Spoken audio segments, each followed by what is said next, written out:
संसद भवन के परिसर में आज एक अनोखा नजारा देखने को मिला जब हरियाणा के हिसार से इनेलो सांसद दुष्यंत चौटाला कैंपस में ट्रैक्टर लेकर पहुंच गए। दुष्यंत चौटाला इसके जरिए सरकार के उस फैसले का विरोध कर रहे थे जिसमें ट्रैक्टर को कमर्शियल वाहन घोषित कर दिया गया है। चौटाला को पहले रोक दिया गया लेकिन बाद में उन्हें परिसर में ट्रैक्टर लेकर जाने की इजाजत दे दी गई। और ये देखिए उसके बाद की हम आपको तस्वीर दिखा रहे हैं। पहले जब ये संसद तक जा रहे थे ट्रैक्टर लेकर जा रहे थे और इसीलिए सबके आकर्षण का केंद्र भी बने रहे।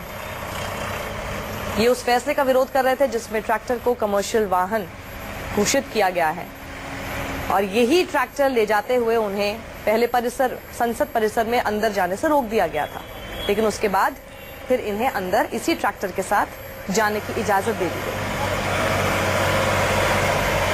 और ये देखिए उस जगह पर इस ट्रैक्टर को देखकर वैसे ही सब लोग हैरान रह गए, क्योंकि अगर आप दिल्ली में रहते हैं और संसद भवन के आसपास कभी आप उस इलाके से गए हो लुचिन जोन से, कभी इस तरह का ट्रैक्टर आपको वहां नजर नहीं आएगा।